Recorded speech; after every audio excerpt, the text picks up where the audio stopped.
In the book, the Watchers are not gods or angels, but straight up space aliens. The Watchers, as he calls them, were trying to escape pursuers in space that were intent on annihilating them. Just who these pursuers were, the book doesn't claim to know. They could have been another faction of Watchers or whoever. They could have been good or evil or who knows. But all they cared about was killing the shit out of the Watchers. To the point of fanaticism, willing to go to great extremes to ensure the destruction of these aliens. And it's when the chase came into our solar system that stuff really started to heat up. Now, supposedly, well, actually, in real science, there is mathematically a planet missing in our solar system that some believe turned into the asteroid belt. And according to Michael Sarian's research, these Watchers used their technology to fool their pursuers that they had landed on this missing planet, the planet of Tiamat. And in their quest to exterminate them, these aliens pursuing the Watchers completely blew up this planet. That's how much they hated these guys. Just thinking that they were on it, and boom, Death Star. And as we'll soon find out, these Watchers are total dicks, and probably deserve to be wiped out. However, since the Watchers weren't on Tiamat, it was all just a ruse, they survived the attack. They were actually hiding in cave systems that they made, deep beneath Earth's crust. The destruction of Tiamat had horrible consequences for the solar system, though, because there was a system-wide cataclysm. Not just Earth, but every planet had a massive shakeup. And at this point, the aliens that were pursuing the Watchers took off because they thought that they'd accomplished their mission. They thought the Watchers were dead, but really they had just began to alter the fate of our solar system. Michael says that the planet of Tiamat was an all-water planet and caused flooding on Earth. In earlier times, Earth didn't even have half the water it has now, and got its abundance of water from the planet Tiamat after its destruction. But don't get confused, this isn't the flood myth cataclysm, that comes later. Humans at this time were Homo sapien hunter-gatherers and highly primitive. But eventually, when all of the global chaos started to calm down, and it was eventually safe to leave their underground fortresses, the Watchers realized that they were stuck on the planet from the cosmic destruction in the solar system caused by the pursuing aliens trying to wipe them out. Essentially, space travel at this point in time in the solar system would be suicide. So they had to bunker down for a while, and a while as in centuries.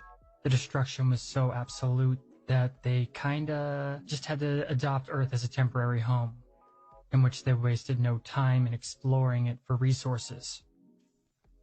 And we'll get right back to Michael Sarian's book, Atlantis, Alien Visitation and Genetic Manipulation, after a short break. Your listener Ike says that these aliens were lizard people, but Michael Sarian says that they looked very similar to humans, though larger and far more evolved. But they were also evil and didn't care about the natural world around them or the natural evolution of its native inhabitants. Humans. The Watchers were pretty small in numbers, all things concerned, and also thought menial labor beneath them. But if they were going to be staying on Earth for a while, they might as well make it comfortable. So they began scouring the Earth for resources. Humans just being another resource to exploit. Yet, according to Michael Sarian's book, it's a massive taboo to alter the natural development of evolving sentient species in the galaxy. So much so that it could actually cause war with other interstellar civilizations. He says that's why aliens don't really contact us now openly. But these Watchers took a large group of our ancestors and altered them with their own DNA to create slaves. So humans instantly went pretty much from primitive hunter-gatherers to having highly advanced brains and a very self-aware consciousness. And according to Michael Sarian's research, these experiments were pretty horrific. with babies bursting out of human mothers' stomachs analogous to the Alien movies, or the Watcher babies just dying within the womb. But after a bunch of crazy stuff like that, they eventually just settled on DNA manipulation alone. These experiments were the stuff of nightmares, and I can't go into too much detail because I don't want to kind of freak people out, though eventually they did have their functioning slave race. But these humans were not the humans that are around today. They would be more superhuman to us in modern times. And for a time, this worked out for the Watchers. But their Nephilim had full sentient awareness and free will. It was only a matter of time before they rebelled. But before they did so, they assisted their masters in creating the city of Atlantis. And in case you just missed that, humans are Nephilim from this lore and research. And this city of Atlantis was a highly advanced technological city because, of course, the aliens had all kinds of crazy advanced tech. However, they were still kind of stranded there, and eventually, when they thought that it was safe to try and leave Earth and go back home, they packed up and tried to ditch the planet, but found out that they were unable to leave. The aliens that had pursued them and destroyed the planet Tiamat had apparently come back just in case any of them survived. And instead of just blowing up planets right and left, they decided to take a more tactful approach and saw that Earth was inhabitable. So just in case, they installed highly advanced shielding, for lack of a better word, around the planet, with the generator being on the moon. They could have also done this to other celestial bodies in the Sol system, but the Watchers were horrified that they were trapped and would work endlessly to try and escape. They did, after all, have their slave race, but that was soon to change, because the Nephilim chose not to serve the Watchers anymore. They were, after all, fully sentient, and decided to do a grand exodus from Atlantis. Somehow they avoided open conflict, though they did actually find a place to create their own grand city, the city of Lemuria. Now, I should probably clarify that Michael does not call these hybrids Nephilim in the book. Instead, he calls the Watchers Nephilim, but for the sake of continuity, I'll always refer to these hybrids as Nephilim, since that's what I've called them throughout this series. But these former slaves had all the wondrous technology and intelligence as the Watchers, and created an advanced city that would eventually rival Atlantis itself. There was not open hostility with the Atlanteans, but they did keep close tabs on their creators since they were now rivals.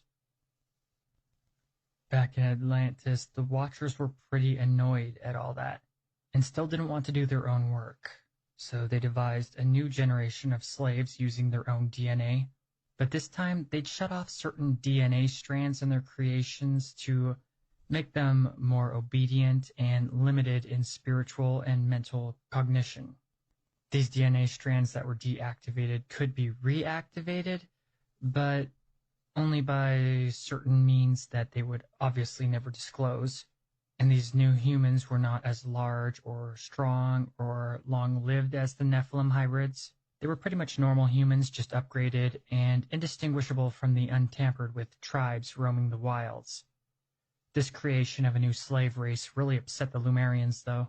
The Nephilim looked over at their cousins in bondage and saw what had been done to them and how they were so asleep, not only in their cognitive function, but on the spiritual planes. And they lamented how easily manipulated they were. Kind of insulting, as these are average modern humans. These are the humans around existing right now, according to this lore.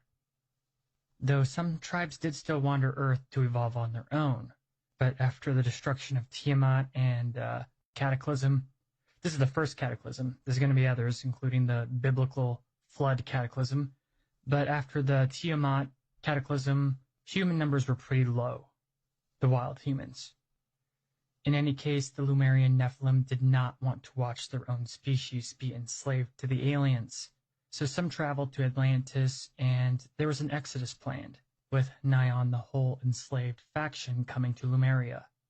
The altered humans were very limited compared to the Nephilim, but could be taught ways to activate their unplugged DNA and wake up essentially. And somehow they did a second time. A second time they avoided conflict with the alien Atlanteans somehow, and just took all their slaves, with this loss of their second slave race really pissing them off.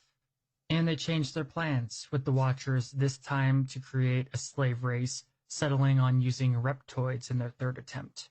The reptilian brain was easier to manipulate into utter servitude, so they created reptile Watcher hybrids. And here supposedly are David Icke's reptilian aliens, and allegedly the reptilians from a lot of paranormal lore. Though reptilians are a whole beast of their own with a litany of information hard to wrap one's head around. This new slave race did work though, and the Watchers turned their eyes towards their rebellious creations with utter fury. The Watchers were sick of their firstborn creations. Until they could find a way off Earth, there was no longer room on the planet for the both of their civilizations. So they started a war of genocide, with the goal to wipe out all the Nephilim and all of the upgraded humans to a man. However, as I said, the Lumerians were highly advanced, so the war was destructive on a level our current world has never seen. It would be like World War II times 100. And this war is allegedly recorded in the Hindu Vedas, the Mahabharata, and basically Indian mythology is supposedly revolving around this war, which is pretty fascinating because this is not the first time that I've heard this or ancient wars being super advanced. In the Mahabharata, the war is described as thousands of exploding suns in the sky. One could not tell during this war if it was day or night because the sky was always illuminated by advanced weaponry. This is also known as the War in Heaven in a lot of myths, according to the book. And though it seems like it was an ancient culture that didn't really have an understanding of what was going on, the war is depicted with the technology used in this war, is pretty... what am I trying to say? If you read the Mahabharata or some of the other ancient stuff about like old school crazy wars from the dawn of time, they seem pretty sci-fi. And in the Mahabharata, they're complete with flying machines, ancient nuclear weapons, and what could be described as missiles or lasers, complete with aerial dogfights. Go check it out if you don't believe me, it's pretty crazy. Or check out the article Dwarka on the website crypticchronicles.com. I talk about it in that article. But these accounts are in many ancient cultures, including Egypt and the Bible. So pretty much you name it, there's crazy stuff like this in ancient times that could be translated as advanced technology. Personally, I don't really subscribe to this, but I really enjoy thinking about it and analyzing it. But back to the book. According to the book, the war extended to Lemuria's and Atlantis' colonies too, with Egypt under attack by the Watchers. Hence the Watchers that are mentioned in the Egyptian book. Between busier commutes, actually have that are coming off as enemies attacking the Egyptians as they pray for Osiris to liberate them, is actually these Nephilim colonies fighting off Watcher invasions, making this whole war pretty much global. And as there was no apparent faction winning on either side, the war continued to the point of utter devastation. In fact, Michael says that the devastation was so complete that it caused a pole shift of the entire planet. And this pole shift was completely unforeseen by both factions. The Watchers in Atlantis did not expect the Lemurian Nephilim to put up so much of a fight, and had let their hubris run wild from the fury they felt towards their arrogant slaves. The Nephilim, too, did not foresee the pole shift, and were pretty much just trying to survive and preserve humanity. But in the end, it was too late when it all came to a head. The pole shift caused the ice caps to melt, the polarity of the Earth altered forever, and the last ice age ended from the war, leading to a global flood. Only the highest places like mountains remained above water, or deep caves carved out in earlier times were also safe. Yet the repercussions of this unforeseen pole shift meant that all the factions had no time to prepare for it. Atlantis, Lemuria, and all their advanced technology vanished under the sea, with the deluge lasting for 40 days and 40 nights, just like in the Bible. Though many Nephilim were wiped out and many humans were wiped out, they did manage to survive, as well as some scattered tribes throughout the world, though humanity was very low in numbers. These surviving humans would become what's known as root races in some lore. Thoth, who was a Nephilim from Atlantis, fled to Egypt with a group, while others survived, landing elsewhere on the planet, including Ireland, Sumeria, China, South America, and pretty much all the locations I've talked about, where these ancient advanced civilizations are. They had their knowledge, but none of their former advanced technology. So basically built civilization from scratch with what they had to work with. And the Nephilim would split up and not stay together as a single unified faction, instead essentially getting lost in the crowd of the rest of humanity, but kinda remained in low numbers to guide us, with allegedly them still being around till this day, but they're like superhuman, so it might be hard to hide. But who knows? Things didn't look as bright as they seemed, though, because the aliens survived too, and so did their reptilian slave race.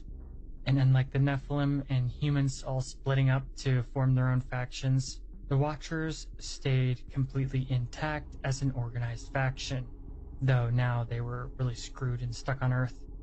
But remember, the Watchers looked very human and similar to the Nephilim.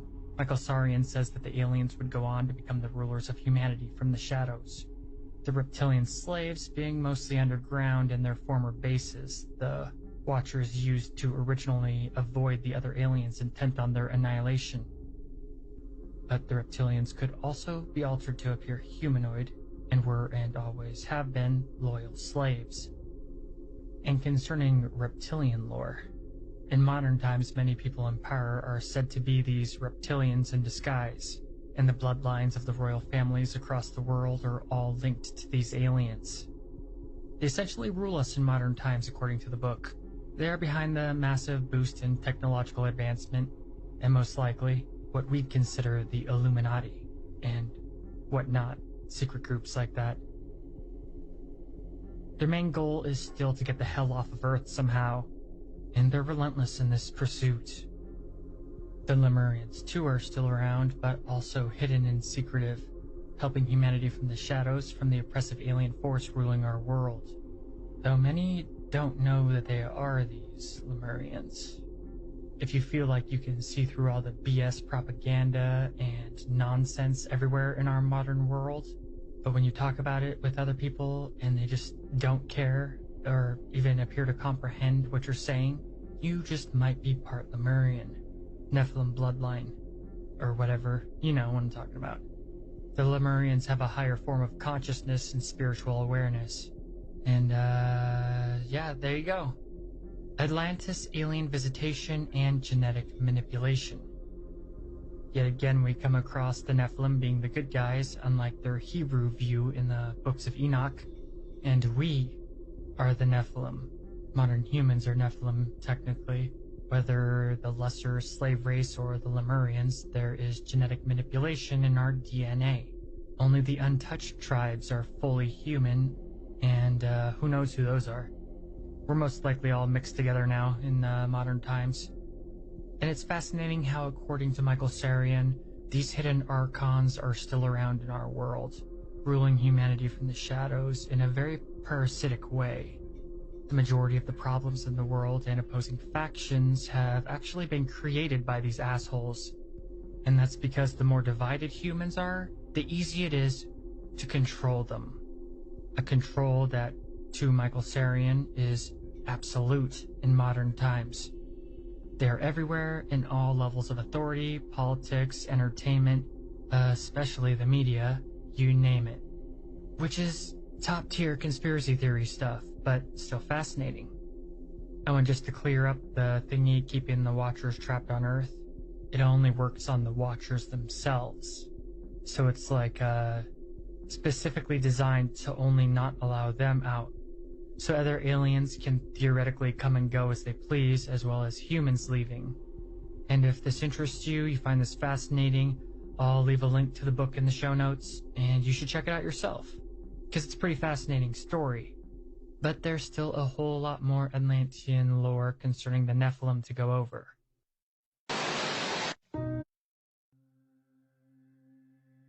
Let's get into the more mythic stuff that we'll find familiar, listener. Like Enoch the Evil and the Emerald Tablets of Thoth, which are not to be confused with the Emerald Tablet of Hermes, that the Emerald Tablet of Hermes is far older historically. But here's some quick lore on a more standard myth view, with even the Greek gods having a hand in stuff. There's not many people that know that there's lore documenting Enoch actually being a tool of the Nephilim and Watchers, called Enoch the Evil. In this version, he was a collaborator and greatly rewarded by the alien influence. Also, Atlas is the ruler of Atlantis, and obviously the inspiration for the city's name, as well as the Atlantic Ocean and whatnot. Atlas was the son of a Titan and actually the brother of Prometheus. He had many children, mostly daughters, with the most famous one being Calypso, who lived on the island Ogygia. The term Atlas has been used to describe a collection of maps since the 16th century, or the world in general, I guess, back when a Flemish geographer published his work in honor of the mythological Titan. The name Atlantic Ocean is derived from the Sea of Atlas, an old term for the sea in general back in the days before they discovered all of Earth's landmasses. Furthermore, according to Plato, the first king of Atlantis was also named Atlas, but that version of Atlas was the son of Poseidon and a mortal woman named Cleito. The works of Eusebius and Diodorus also give an Atlantean account of Atlas. In these accounts, Atlas's father was Uranus and his mother was Gaia. His grandfather was Ilium, king of Phoenicia, who lived in Bablos with his wife Beruth. Atlas was raised by his sister Basilia. So as you can see, there are many different versions of this lore. So basically same old. I'm sure we're very used to contradicting lore now on the Nephilim. But going back to a focus on the version of the lore concerning Enoch the Evil, it is the first generation of Titans that are the Watchers, with the Greek pantheon being the Nephilim, similar to the Ben Elohim from Hebrew lore. And Enoch is constantly referred to as Enoch the Evil in this version, never just Enoch or Prophet or any of his other titles and stuff. But I think the people behind it just confused the Enoch from the books of Enoch with another Enoch from the Bible who was evil, I guess, from certain points of view, and who was Cain's son. Cain being the brother of Abel and the first murderer. Anyway, I don't want to get off on Bible stories again, but they were essentially totally different dudes that are sometimes confused with one another, being the same person. Also, there's so much use of the Greek pantheon and inaccurate descriptions of places from mythology. I mean, I don't really think whoever put this stuff together really knew what they were talking about. And when I tried to look up the sources, I couldn't really find any. The guy's name is Gary Wayne, who's a writer, so you can go check it out if you want. He's interesting, and I'm not trying to diss on him or say that it's all illegitimate, because a lot of people took his stuff and just rolled with it, adding their own stuff to it. So there's a lot of confusion on legitimacy and accuracy concerning this lore from legitimate sources. But basically all the gods of Greece are the Nephilim and the Titans are the Watchers, with a special focus on Neptune being the main bad guy. Also, the Anunnaki gods or Watchers have somewhat of a reptilian theme and physical traits that a lot of conspiracy theorists concerning reptilians kind of go off of. Cool stuff, but not for the weak-minded, because it might make some people paranoid. I feel like a lot of these conspiracy theory-based points of view lack a lot of knowledge to understand what they're trying to talk about. And their conspiracy-based points of view don't allow them to research the knowledge they need to really understand, which is it seems like a vicious cycle to me that some are just not capable of breaking out of. Enoch the evil this, Enoch the evil that. It's hard to break out of paradigms once you're just completely stuck in one. But while we're speaking of forbidden knowledge, let's look at the Emerald Tablets. In the Emerald Tablets, Thoth distinguishes himself as an Atlantean, and also separates the Watchers or Nephilim from ordinary humans or other beings. The Egyptian religion is considered by some to be the purest remnant of Atlantean spiritual beliefs, though in this version, the city of Atlantis is mostly populated by humans and the Nephilim being small in number. And the Egyptian religion is believed to be portrayed accurately in the Emerald Tablets, which is true to an extent, which can be debated, but it's strange considering our knowledge on the subject is pretty recent, all things concerned. Some call it a solar cult, which can be true concerning the masses' view of the religion, but it was actually far from what it appears at face value. Using god forms as symbology for natural phenomena of nature is hard to understand with our modern perception of ancient gods. To them, they did exist on the spiritual planes, but were more forces of nature than people, personalities, or egos. Like the archetypes from some occult lore and Carl Jung, these things were more abstract and metaphysical than physical embodiments or physical beings. I guess. It's hard for me to explain. But in Egyptian, and according to these texts, the Atlantean religion too was all about source energy, the all, somewhat similar to Gnostic beliefs, though to say that Gnostics all believe the same thing would be incredibly inaccurate. There is no unifying Gnostic religion, it's just a bunch of scattered different beliefs and viewpoints, all summed up into the same category for ease of categorization. But as well as in the Hindu, with everything in existence just being an extension of one source energy or God, a lot of these ancient religions were actually more monotheistic than we give them credit for. So these Atlanteans were not worshipping the Nephilim as gods, or the Watchers as gods for that matter. Though in the Emerald Tablets, Thoth does reference the Anunnaki by name, as well as their lesser-known title, the Shining Ones. Which also reminds me of the sons of the Egyptian god Horus, who too are called the Shining Ones in ancient Egypt. There's no connection there though, just a cool similar title. The sons of Horus are actually kind of awesome, and protect the dead on their journey through the afterlife.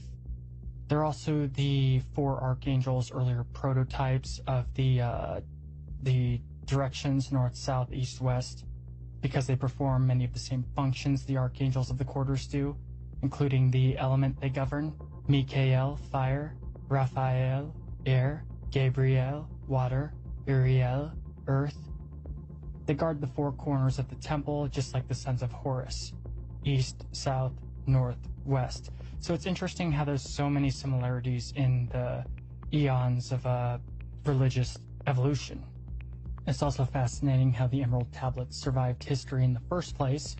Many believe that the Emerald Tablets survived thanks to secret orders, but it's more likely that they survived thanks to the Medici of Rome, who translated it and released it into the world. Now, where the Medici got the Emerald Tablets, that's another question, and if you research it, you can find a lot of answers, though none of them are credible. In the Emerald Tablets themselves, Thoth talks about confidential knowledge being imparted to only the worthy, and that unworthy people could use it for evil purposes. And in the tablets themselves, Thoth talks about bloody sacrifices being adopted by the people, which resulted in numerous incarnations of hellish beings being manifested into the world. However, there were those that did not stray from wisdom and remained true along with Thoth. He talks about the kingdom of shadows and the coming of the children of shadows, and how in the form of man they moved amongst them, alien but looking like men. But only to sight they looked as men. There were times that the illusion fell and they looked serpent-headed. Thoth talks about how they crept into politics and places of power in Atlantis, their toxic influence going unseen.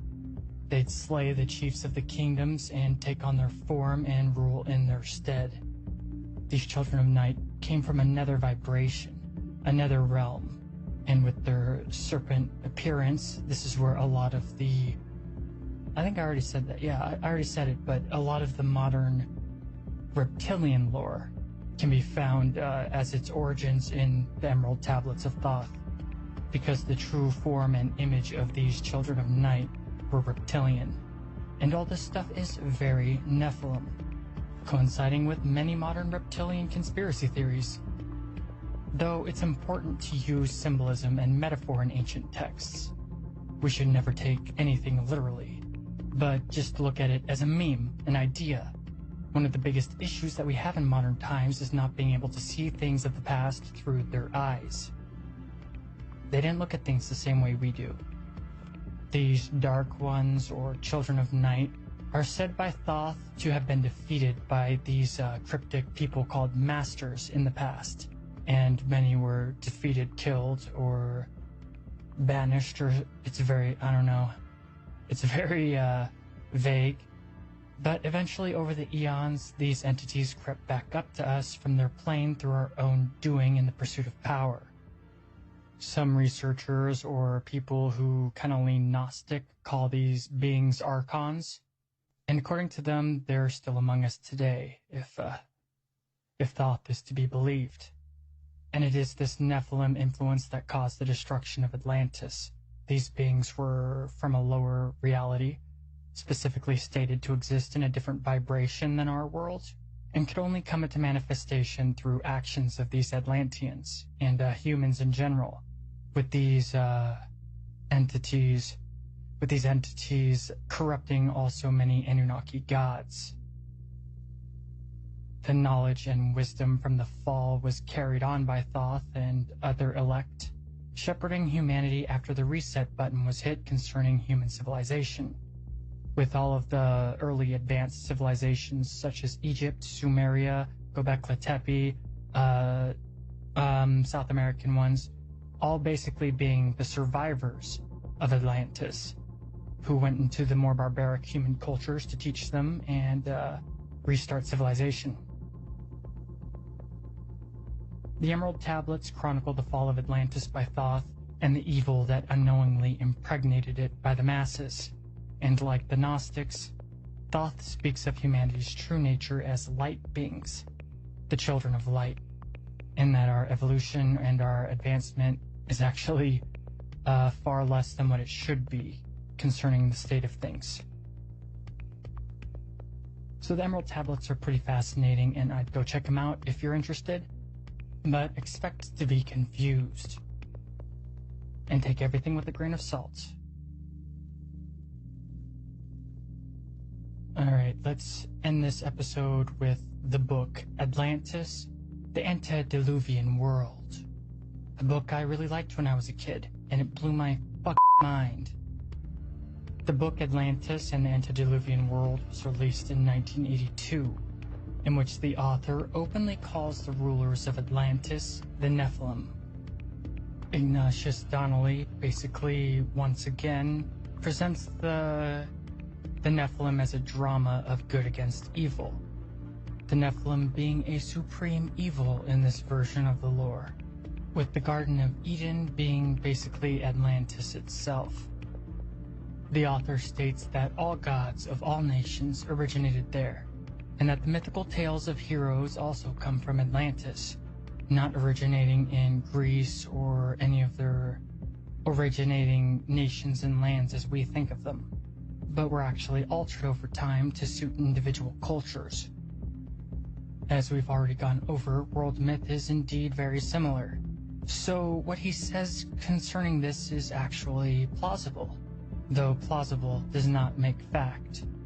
And the author takes Homer's tale on Atlantis literally, something that's actually pretty dangerous concerning history, myth, and the past in general, and can damage credibility.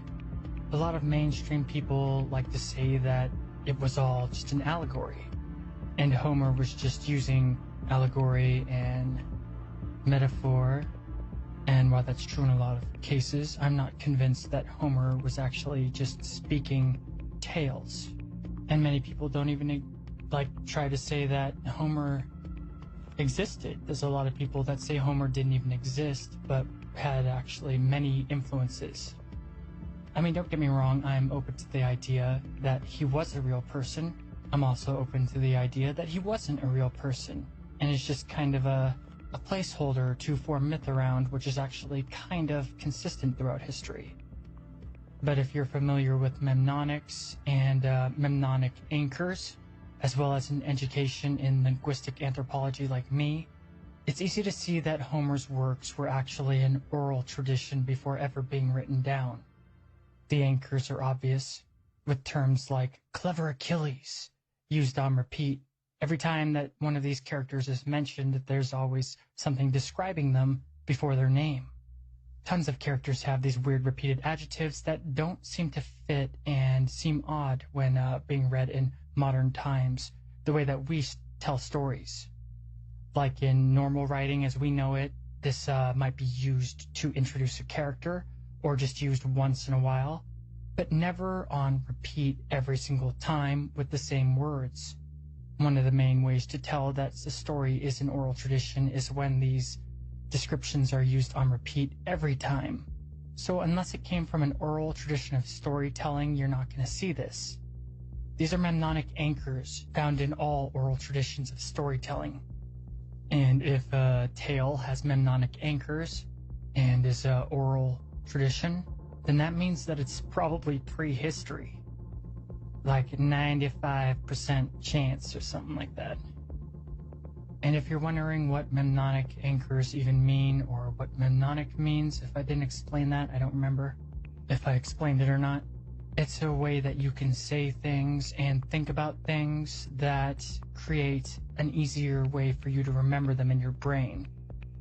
People in the past basically had the equivalent of entire books completely memorized, holding entire libraries and archives in their minds. Modern humans are kind of devolved in this aspect. I'm getting kind of off topic. So what I was trying to say or conclude was, when it was finally written down, Homer's tales, when it was all finally written down, they probably slapped Homer on it to make it look like it was written by someone, which in that time would give it more credibility. But in the Antediluvian World book, the author states that the tales of Homer are far older than classical Greece, something I'm inclined to believe as well concerning all the mnemonic anchors. Though not proven, don't get me wrong. It's just as reasonable to think that Homer was an actual person and these are actual historical events. Unique to Greece, I mean. But some key points in the book is that the true antediluvian world was the Garden of Eden, the Gardens of Hesperides, the Elysian Fields, the Gardens of Alcinous, the Mesomphalos, the Olympos. The Asgardian traditions are representing a universal memory that we have in our collective unconscious of a great land where early mankind dwelt for ages in peace and happiness, and that the gods and goddesses of the ancient Greeks, the Phoenicians, the Hindus, the Sumerians, and the Scandinavians were simply the kings, queens, and heroes of Atlantis, and that the acts attributed to them in mythology are a confused recollection of real historical events concerning the Nephilim. This book is actually pretty legit, and like I said, I've loved it for decades, and it's objective with a lot of good points. Doesn't mean it's right, but it is one of the less opinion-based compilations of research and covers a vast amounts of real-world knowledge. And the fact that the book is pretty old, not too old, but contains much knowledge relevant to the modern world, I find very interesting. And after reading this book, you might just become a believer in Atlantis. Or, I mean, what I should say is you be a believer in the idea of Atlantis, at least. One thing I learned as I grew older is you can't really take anything as objective fact concerning myth and things beyond our grasp in the current world concerning history. So, though it's a fascinating book, you gotta take it with a grain of salt like you do concerning all lore on these unexplained mysteries. What's the old saying? I'm probably gonna get it wrong. Don't believe everything you hear, don't believe everything you read, and only believe half of what you see.